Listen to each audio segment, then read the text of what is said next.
Welcome to the Vault, where Central Illinois' best kept stories are held. Hey Jay, welcome to the Vault. We're glad to have you on today. Why don't you go ahead and get started by telling us who you are, your background, things like that. Yeah, well, first of all, thanks for having me on here. It's great to see the Vault show kind of grow to what it's become, and I'm glad to be featured as a guest with you guys. So. Still got a lot of growth to go, but but one day at a time. Yeah, it takes time. But yeah, so I am the marketing director at Peerless Cleaning and Restoration here in Springfield. Also, I have my own business called 3Link Media, which is a creative agency that I do on all my downtime that I have. But we do everything from video production to graphic design, websites. And then at Peerless, marketing. I handle all of our marketing. So I'm one-man show up there. Everything from our podcast that we do, which is how we got connected. Yeah. To all of our ads, everything like that. So strategy, all that. Yeah, so a lot of times we don't always dive into how we've met people that we've had on the show, but I think this one's kind of cool because so Nick and I had started our first podcast, the Center of Influence podcast. And R.I.P. to the Center of Influence podcast. Yeah, and I guess probably like anything else, like true amateurs, we had no idea what we were doing. And then all of a sudden we saw, it's called The Table, right? We saw The Table come on LinkedIn for the first time, and I immediately messaged him. I was like, oh no, we're dead. Yeah, this is it. These guys came out of nowhere, right? And this was like, who did they hire? This professional, like the logo was crisp, the intro was crisp, everything was great. We're like, okay, what are we doing? They're like, what? We just assumed that it was a crazy budget, hired somebody from some, national company to run the podcast and all those things. Yeah, so then how did we figure out... So what we started to do... Oh, no. We ran into Chris at an event. Right. So we were talking to Chris Hembrow at an event, and we said, all right, just spill the beans. What's the secret here? And they were like, Jay Woodrum is what he said. He didn't explain anything other than saying your name. So at that point, John and I kind of pivoted to... I don't even think we asked him at first. I think we just messaged you, kind of like cold call, either messaged you or maybe we did ask him to make an intro. I think you messaged me, but you said you talked to Chris. Yeah, that's right. That's right. So I reached out to Chris. I'm like, Chris, who are these guys? Yeah. And he gave me the background and whatnot, or whatever. And then we connected. Yeah, which was cool. I mean, it was one of those things where we immediately assumed, like John said, that our podcast was dead because yours is much better. And instead of that, you were kind enough to we took a tour of the Table studio. We got to see everything that you guys were doing, and then. Since then, you've done a great job of just being there to answer questions. Even today, setting up our lighting for this, we helping us make some tweaks. Yeah, absolutely. So how did you get into just not only marketing but just media, video production, all those things? Okay, yeah. So I've always kind of been a techie kid. Always fiddling. Like whenever we were kids, like I was always the one to set up VCRs and DVD players, and all that. You were that guy in your family? You knew how to do the timer? Right, yes. I was always one to figure that out. And my dad was very good at it as well. Okay. Like he was always one to, if he didn't know how to do it, he was going to figure it out. And so he was always a tinkerer. So I got that from him. In high school, I got involved in running sound. For live productions, and I thought that's what I wanted to do forever. Yeah. Until I went to Millikan University over in Decatur, and to do sound there, I could. It was a degree, but I had to do school of music. I wasn't dealing with all the other music stuff that came around with it. I just wanted to produce stuff and call it good. So I ended up not doing school of music. Still did sound stuff on the side, and I still do time to time here and there. But I got into video production. And so that's kind of where it all started. I was a communication major with an emphasis in mass media. Okay. So I've always been on the creative side, but I've always been a creative person. Like when I was, back when I was little, we all have like childhood dreams, right? Astronauts, basketball players, all that. I wanted to be an architect because I love to draw. Oh, wow. Okay. And we were always building and remodeling houses, so I would always be drawing like floor plans and stuff like that. So I knew it was going to be something somewhat creative. Right? Yeah. And then just keeps building on that. Okay. So, and then I got into video production. Right. And then out of college, I worked for 2 different production companies making videos. So video is really my background. and then a little bit of audio, which is why the video podcast is really my bread and butter, because we're mixing in both sides of that, right? But after working for a couple production companies for a while, I was like, okay, this is not a long-term plan for me. So I came to Peerless and I was like, hey, let me shoot a free video for you to build up my resume, because I knew Todd Gardner, who was at Peerless at the time, who's no longer with us. But went and had a couple discussions on what they wanted their free video to be. And by the end of it, it was like, why don't you just come work for us? And cut down that whole process of building a reel and looking for a new job. That's awesome. Yeah. So I've been at Peerless for 9 years now. Coming into it, I didn't have any marketing background besides having made productions for other marketing companies, right? Yeah. And so everything's self-taught. That's awesome. Did they hire you straight as a director, or did you? No, I started as just like marketing specialist or something. Yeah, something like that. Very cool. But they just kept building it up and expanding and building it up and expanding. So when people see whether it be social posts or I'm not sure what your guys' advertising is like, but is all that kind of ran by you, and that's everything's okay. in-house. That's awesome. Yeah. That's awesome. We do a little bit of radio. That's about the only thing that we don't do in-house. Okay. Gotcha. So, yeah, and if folks haven't seen the table, listen to it or watch it. It's impressive. So. Yeah, hopefully we can get you guys link it down in the description, right? Yeah, we can definitely do that. I can't make it pop up. Maybe.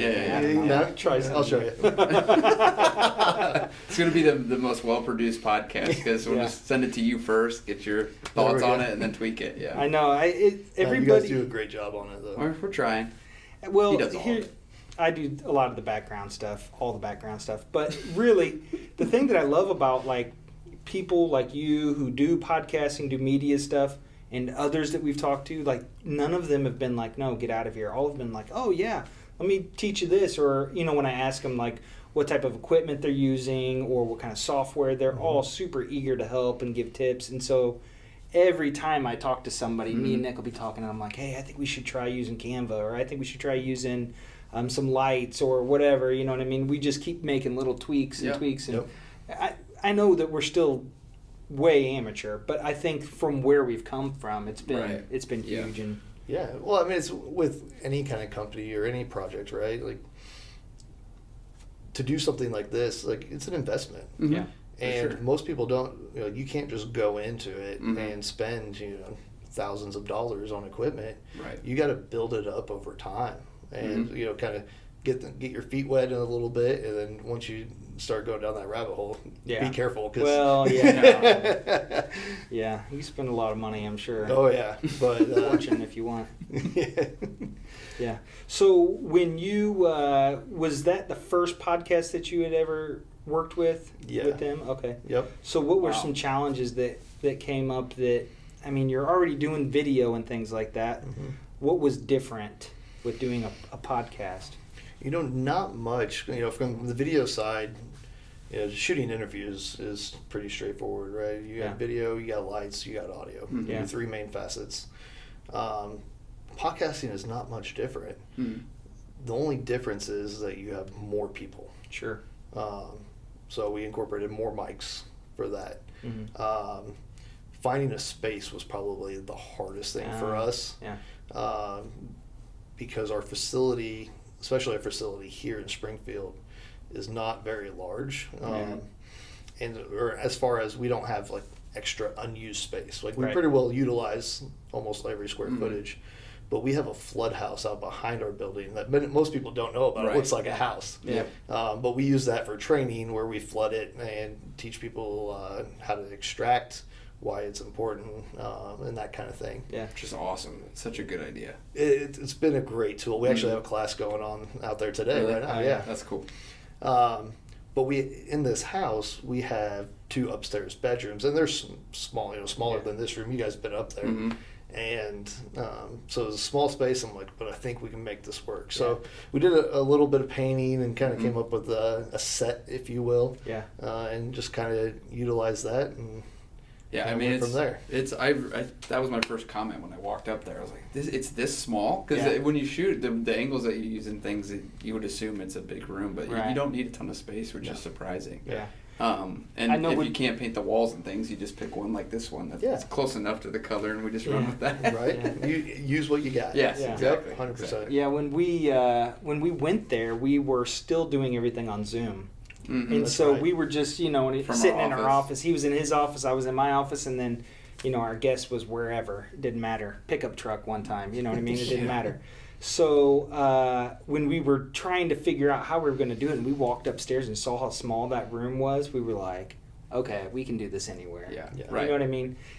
Lighting, and there's going to be some issues, echo and things like that, right? If you can't control those things, it's going to be an issue. But size, as long as you can physically fit in the camera shot, I mean, there's a lot of things you can do. Oh, for sure. So, and don't get me wrong, like, we would all love to have, a massive room to use as a studio, know. But it's not realistic, for most of us. So, we use what we got, and we go from there. Yeah, we did get spoiled one time. We got to use the LRS training room, nice. Which was really nice. Yeah, they had, foam panels on the wall. Yeah, exactly. There were enough pieces of equipment that we just kind of threw our hands up in the air and we're like, we would love to use some of this, but this is going to take us. Yeah, she was like, use whatever you want. We still ended up using a little cheapo microphone, and we were like, we don't know what to do. Yeah. So I think we've just adapted, and we're going to stay this way forever at this point. Yeah, but it works for you guys, right? Yeah. Talking about sound treatments, funny story for you guys, because you guys will appreciate this. So you both know Chris. Chris is a very loud individual. Right. Can't help it. Right. Like, it's just his natural voice right. is just higher decibels. And whenever I was editing the audio for it, kept getting that echo to him. I'm like, what's going on? Blah, blah, blah. I'm like, all right, sorry guys, but we got to make some sound panels for this room. And it helps drastically. Yeah. Just for him alone. Yeah. Everyone else was fine. Right. He's got two right above his spot that he's in. There you go. Right. That's awesome. So tell us a little bit about 3Link Media, because I know obviously your day job, and every time I see you out and about, you're obviously repping the Peerless branding and all of that thing. But you kind of have this thing that I don't know if it started as a side hustle or what, but tell us a little bit about it. Yeah, so like you said, Peerless is my full-time job. So I'm there on my 9 to 5, and a lot of times 24/7, as we are a 24/7 company. Yeah. But 3Link Media, I think it's been established roughly 5 years or so now. But I've been doing this type of work since before that. Right. It really started out with either I had friends or family friends that I knew that had small businesses that either they needed a website or they needed a logo created. Yeah. And I was like, no problem. I can take care of that for you. And so it kind of started there. And I was like, wow, I can make a business out of this. Yeah, absolutely. Then started creating videos for people, and I'm like, okay, it's kind of just slowly grown. And to the point where I was like, when I got married, I was like, okay, I need to make this official LLC, protect, ourselves and everything. So did that, and it's really kind of taken off from there. Because at that point, now I had a brand, right? I had a company that I was building around it. Right. And it makes sense if you're doing it in your downtime, and you're not going to obviously do it under the Peerless flag, Yeah, for sure. Well, and even before I had my company, I was doing it, but I wasn't, advertising it or really pushing it out there. Right. I wasn't trying to make it, but it was really just a side hustle of, and when someone needed something, if they knew I did it, I'd do it. Yeah, that's awesome. Right, especially if you're already building those business contacts anyways, there's going to be opportunities that come up, so that's cool that you can do it in your downtime. It's awesome. Yeah, what downtime you do have at least. Right, yeah.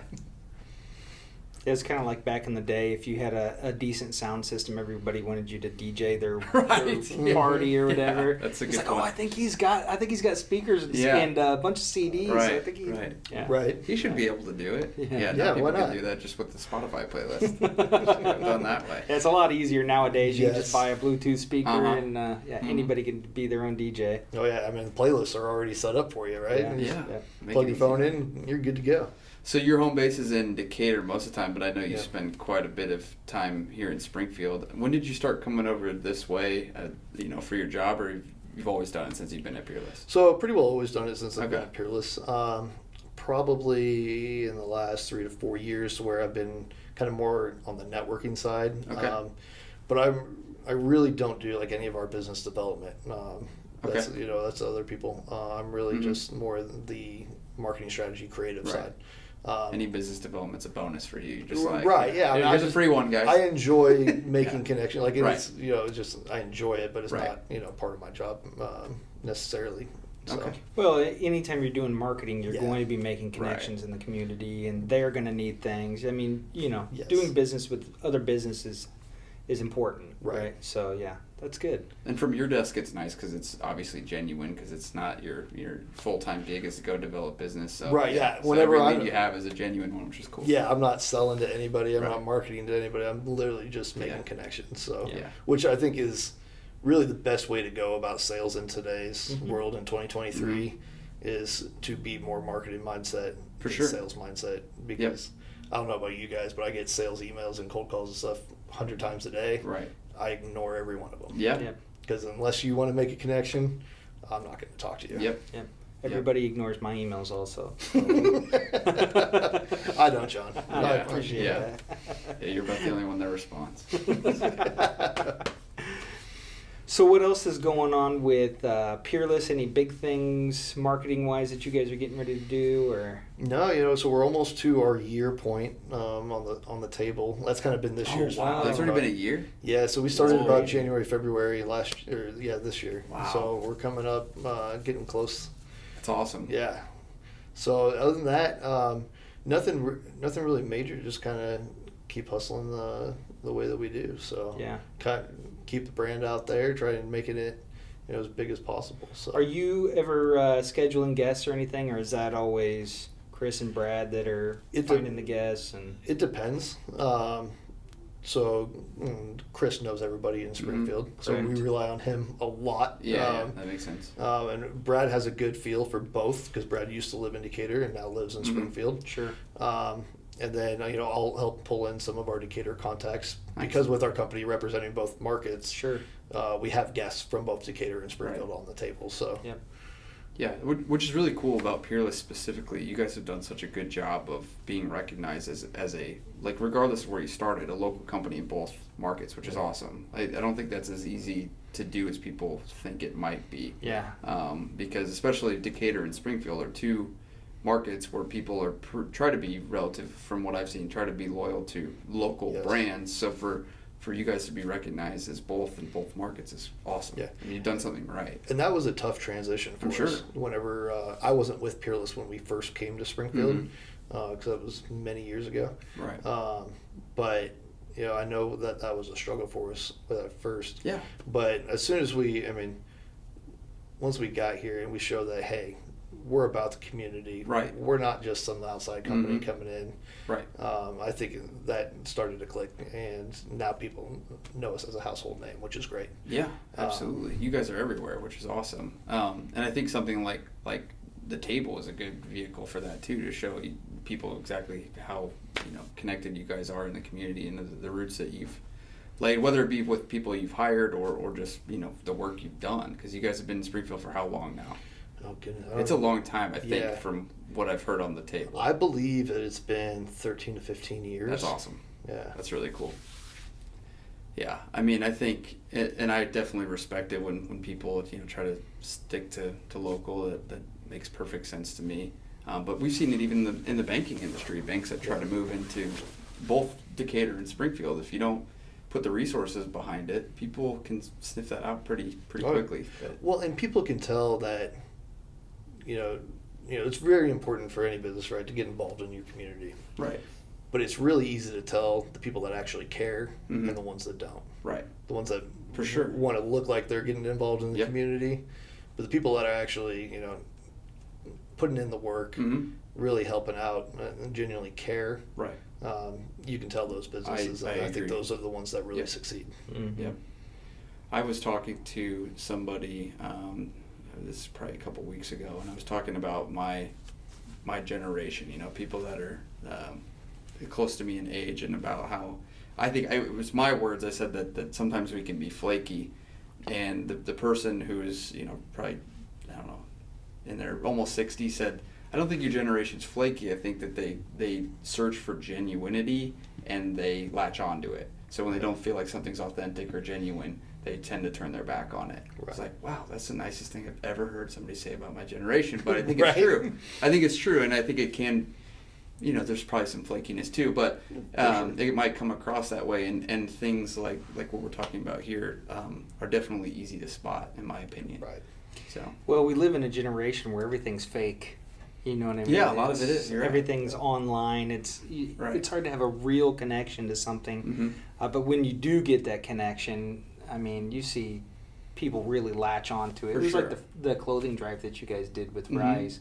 It was like, okay, you're going to do clothing drive, and then all these young people flooded you guys with stuff. I mean, it was like... Yeah, it was awesome. Crazy amount of donations, That's what awesome. I mean? Right, and the idea behind that is kind of what we're talking about here. Like with the Rise group was for us to actually put some sweat equity out there. Like we're gonna work. We're not just gonna sit here and meet and have drinks every month. Like we're gonna do some things in the community that will show that we care not only enough to collect our paychecks here, but also to get out and be a part of Springfield. Right. Yeah, and I mean like we don't obviously associate our podcast directly with the bank, but it is a good way for us to authentically connect with people and have a conversation and give people some exposure. Like we know that it can be hard to find and not spend thousands of dollars on trying to get your brand out there. So for us to give people a vehicle to do that, even that is a nice way to give back. Yeah, I think these video podcasts are really a great way to kind of give that peek behind the curtain, because it's not a commercial, nothing's scripted. No, right. It's really just, it's real, it's authentic, and it's like we were talking about, what people want to see. Right, right. John forgot to edit a sneeze out of the last one. Yeah, I was like, you know what? And I think somebody left and came back. Yeah, that's me. I checked the camera. Perfect. But you know what? Did you watch it? You didn't watch it all the way through. I haven't. I left the end on where we're just, at the end, we're like, okay, I think we did it. And we just like turned down and gave each other knuckies. And I was like, I left that in because, you know what, when it comes down to it, we're all just people. That's and true. There's like human things that happen. Not everything needs to be absolutely perfect. Yeah. We've even said like, don't worry about what you look like on the camera. Right. I mean, people are just, they're tuning in to see who you are, what's going on with your business and things like that. It's not, you know what I mean? Nobody needs to be some perfect person with a filter on them, and the world has gotten into such a perfection type of thing that it's kind of refreshing just to see normal people just hanging out and doing normal things. Right. So much so that we don't even go back and watch our own podcast. So I do. I watch them over and over. My family hates it. Yeah, that's fair. That's fair. I do it once I get through the editing process. I don't go back and watch it. I'll watch like the first 5 minutes just to make sure things publish the way that they're supposed to. Right. Yeah. But after that, I'm done, because when editing it, you watch it probably 5 times during the editing process, and even I don't really edit anything out of the table. Right. I think there's been 1 or 2 times where there's been something confidential that we had to makes take sense. out, something like that. Right. But any mishaps or anything.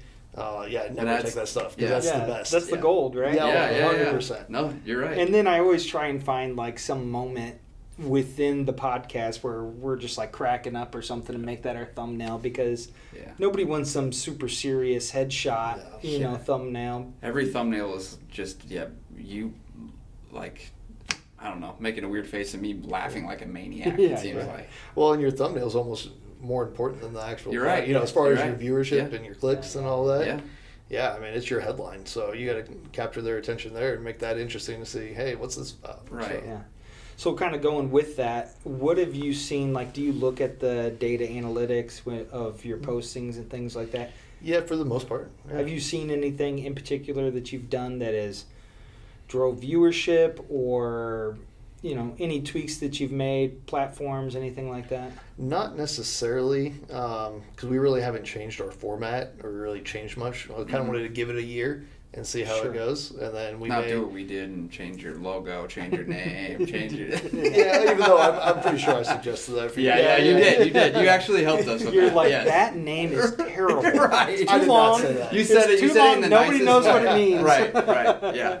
Shout out to you for that. Yeah, this is a lot easier. The vault. The vault's great. I still think we need to be able to get to where you guys can record it in the vault. That would be awesome. That would be sound would be set up a couple interesting, chairs and a coffee table. That'd stack of money in the background. Yeah. We need to find a much cooler vault than the newer ones that they build. That's so the problem. lame now. Yeah, they're just like a little room with nothing in it. We'd have to go to one of the old one of the old banks here in town and try to see if we could old go Marine in there. Bank downtown maybe or something. They'd be like, "You want to do what in our vault?" I'm like, don't worry about it. It's fine. Right. We're harmless. Yeah. Here's a link. Watch our videos. We're in the banking industry. You can trust us. Yeah, exactly. Yeah. So you guys post, because I just always watch it on YouTube. Okay. I just subscribe and just watch it on YouTube. Well, thanks so for subscribing. Yeah. So I don't know, and I know you post them on LinkedIn. Mm-hmm. Are you guys doing Facebook or Instagram or? So with being video, especially longer form video, because like LinkedIn, I think only allows 15 minutes, and so we always surpass that. So we can't post it natively to LinkedIn. Right. So we post natively on YouTube and on Facebook for that viewership, and then through LinkedIn we post a link to the YouTube video. Got it. Through Instagram, we got our thumbnail gets put up there, and then we got a link in our bio that goes to the YouTube channel. Because let's be face it, the link in our bio, people are going to want to watch the table. They don't want to go to our website, so that's fair. Right. That's fair. Yeah. It's probably safe. If people need us, they're calling us. Right. They're not researching us usually. So so we use it to promote the table. That's awesome. But then we use I don't know. Do you guys publish out the audio side as well? Kind of, yeah. So we use Spotify for podcasters, which used to be Anchor. Anchor, okay, yeah. So we started with Anchor. Spotify bought them, but I think it puts it out there on Apple Podcast. It puts it on Spotify, obviously. So we force all our. Amazon? No, we don't put it on Amazon. When we started putting it on, when we started using Anchor, there was no video for Spotify. Right. Okay. I think you had to have some kind of an exclusive thing. Yeah, you were right now, grandfathered in, or they only had certain podcasts were allowed to do it. So I don't know what it's like now, but I think when I upload it, I think it goes video also. So if you're in your car or something, obviously it's just the audio version of it, and I don't think Apple allows video yet, but you can watch it on Spotify. And then obviously YouTube is just video with audio. For sure. And we use similar things. So we use Buzzsprout to publish out to all the audio formats, which is nice when you got one place to. Does that post your YouTube also? No. So so all the social media channels I post organically, schedule them, but it's all within the platforms. And then I use Buzzsprout to publish the audio side. Yeah. Okay. Have you noticed, or maybe you've used the same schedule the whole time, but have you noticed that different schedules affect the amount of listeners or anything like that? Or? Not so much. So we've played around with different times of day, but it's always been on Tuesdays and it's every other week. We want to keep that constant schedule until we feel that it doesn't work for us. But most of our demographic and the people tuning into ours are going to be your business people.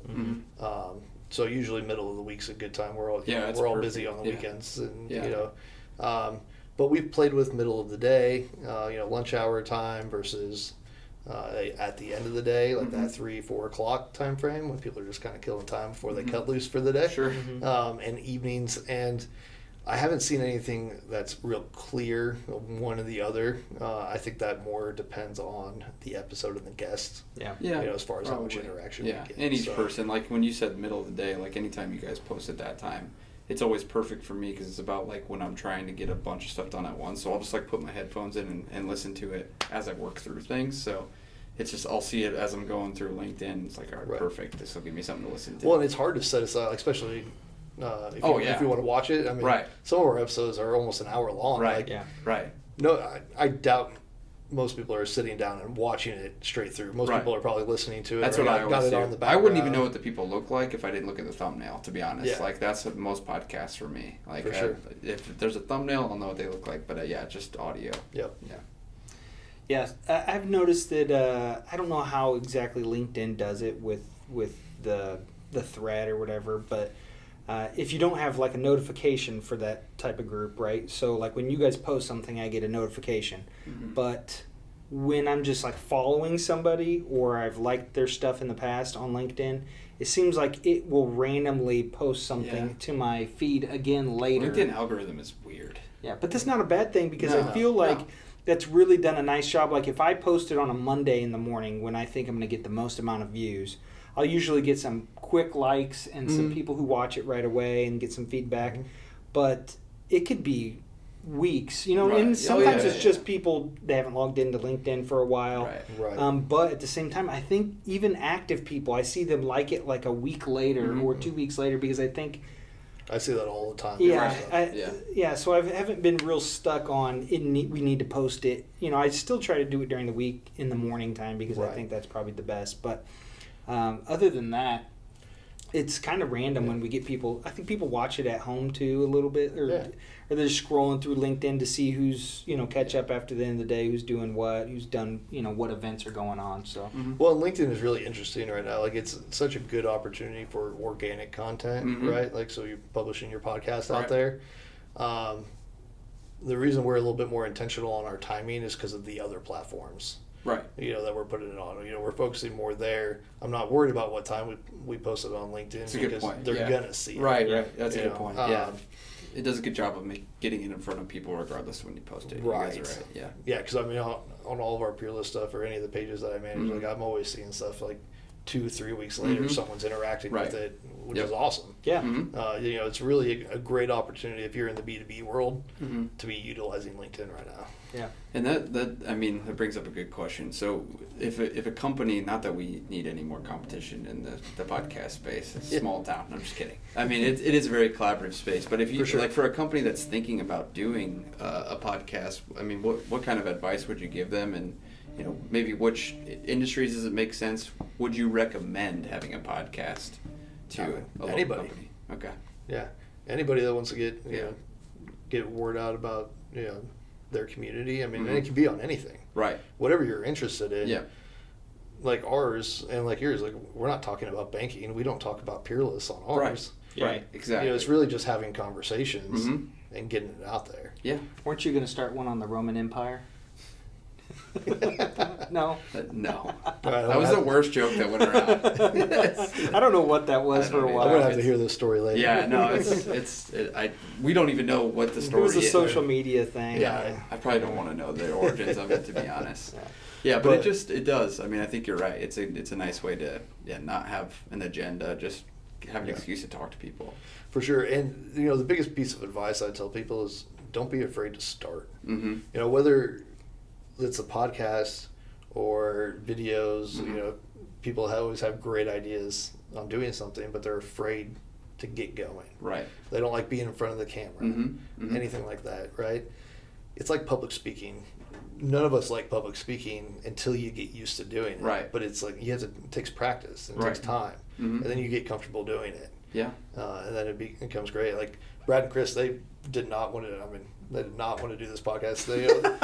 They were not comfortable with it. And now I see people talking to them about it all the time. Now they love it. They look forward to it. Like so, That's so fun. I'm sure you guys feel much more comfortable now than you did when you started. Right. Yeah. Well, we didn't know what to do. We were like, should we write out a script? Should we have? Yeah, man. Every single thing was just, and then I think we just adopted like, we'll just get in the room and see what happens, right? And I think it's starting to go better because we're getting used to it, like you said. Definitely. The good and the bad of that is an organic conversation is always better. Right. The bad part is we had one where the camera messed up, and it was like, how are we going to shoot this over again? Right. I mean, it was such an organic conversation that at that point it would just feel totally forced to have that conversation all which over Jacob, again. If you're watching this, we're going to get yours posted here soon. We gotta get that figured out. Yes. But then you can get another camera and then you're covered. Well, the interesting thing is that was the only time we recorded it with two cameras. Oh, nice. But my phone was hooked up to the microphone. Okay. And his phone was just off to the side. I was going to toy around with having different shots that we put into it, right? Different angles. Because we've got the audio. We have the whole thing recorded on his, but mine the storage filled up halfway through. We were also trying to record 4K and 120 frames per second. Didn't realize that made like a 35 gig video. It'll add up fast. Yeah, and it was like transferring it over to my computer was a nightmare. I'm like, what are we doing? then it was a learning curve. There's always, for sure, we're constantly learning. I think the best piece of advice that we got was from the Central Illinois Business Leaders podcast guys. Told us, what was it, 100? They said get to 100 50. 50. So get to 50 episodes, because they had cleared that number, a little bit before we met them. Okay. And they said in that, if you can set your goal on that, once you get to 50, you can really assess if it makes sense to keep doing it or not. And by that time, you've gotten used to it so much. Right. Yeah, because we've even talked about with ours, and doing it every other week. Like that's only 2 a month, right? So we're only at like 15-ish episodes for the year. And we were talking about making some. I'm like, guys, it's way too early to make adjustments. Like, we need a bigger pool, more data, and kind of figure out what really makes a difference. Yeah, so that's the thing. We've been doing it close to a year. Also, it's got to be really close to a year, and we've only done 12 or so episodes because we just do one a month. Yeah, and so it's like, even though it feels like we've been doing it a year, we really haven't done it that many times. You know what I mean? So it just takes a while. But that's the nice thing about it, though, too. Like, you can do it as often or as little as you want to. Yeah. The biggest thing with that is just get a consistent schedule, or try to. So that way, and you can always increase it from then. But, if you're publishing every month, don't go 2 months without. Because if you got people that are like, well, where's it at? Where's it at? You got them waiting on it. You want to, condition them to be looking for it. And I think 2 a month is probably the sweet spot. That's a really good place to be. And as we bank them up, we make it there at some point, because we've been recording a lot more lately, which is good. And it also, the nice thing, says the guy who doesn't do any editing or posting or anything. Yeah, well, says the guy who doesn't get any of the guests. We have our rules. It's all good. Sure. It's all good. It's a lot more work on him, I will say. But the other nice thing about it is I think, and you could maybe allude to this too, is the more that we record, like we've been talking about, we kind of get in the flow of it. Yeah. So as opposed to the longer we take, so like every once in a while, like we probably took a month-long break once. Yeah. It was like we got back on the mics, and this is when we were on Zoom. It was like, man, how did we used to start these? Yeah. Like, you just kind of forget. Not that we figured all that stuff out. Yeah, now, obviously. Right. At the beginning of this, we're like, what are we going to do? Yeah, I don't know. Figure it out. Yeah, we just kind of play it by ear. It's worked. Yeah. Yeah, it's a lot of fun. It's definitely a lot of fun. Definitely would recommend it as well to anybody thinking. Oh, definitely. It's a great way, and there's not a lot of pre-production on it, right? So you got to schedule a guest in if you're going to have guests, or it could just be you two talking about your business, maybe one of the service lines or a product that you offer to whatever kind of company it is. It's something that can be done fairly simply. Yeah, and I know that we've talked about it before, and there are companies that probably do this already, and I think you've even considered doing a little bit of this, but there are ways to hire people to kind of do some of the tougher stuff for you if you've got the budget to do it, if you can hire out some of the things. So you can even start something like we started the Center of Influence podcast, had no clue what we were doing, just kind of were winging it. Yeah. But you can also, if you're really worried about the image of it, and you really want to make sure it's high quality because that's your brand or whatever, you can actually hire companies to kind of produce it for you. For sure. Right. Yeah, I got, obviously I produced the Peerless podcast, The Table. Right. But I got another client that's getting ready to start one, through Link. Exactly. And so, you can definitely hire it out. Again, it depends on your budget and, how much of a production you want. Right. But if your goal is to make it look like The Table, there are people like you that can be hired to do it. For sure. Right. Or you can say, if you don't have the budget to work with, you just set up your phone and call it good. Yeah, so right. It works. Right. Yep. You got to find what works for you, and try it if it makes sense for your company, I think. Oh, for sure. So any big things going on with 3Link? Obviously you're working on a podcast right now. Anything fun and exciting that you're getting ready to do, or? Nothing really necessarily coming up, major projects wise, but we've done some fun stuff throughout the year. We've done a lot of video this year, which is great.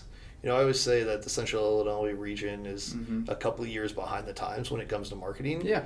And so people are starting to find the value in video and video content and using that in the digital space. And so we're seeing that business kind of increase, which is great. Yeah, that's good.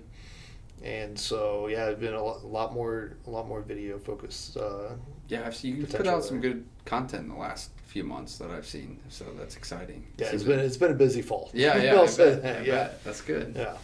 good. So if people want to get a hold of Peerless, how do they do that? What's the best way to do? Yeah, so Peerless, you can call us here in Springfield, 217-787-0725 or Peerless Restoration. Okay, I'm going to put on my marketing hat here. Just Google us. There you go. That's how we all do it, right? Yeah. Put in Peerless, click the button, Yes, and call us. absolutely. Or you shoot us a message or something like that. That's the best way. Yeah. And then 3Link Media? Same thing. Yeah. Yeah. Just Google it. Just Google it. Or, I mean, we're on every social platform. Yeah. All that. So, Awesome. 3linkmedia.com is the website. But, Sweet. yeah. Awesome. Cool. Well, thanks for coming on, Jay. It's been fun, and I know we look forward to having continued conversations with you over the years. You've been a big help to us. So. I'm glad I can help. I love it.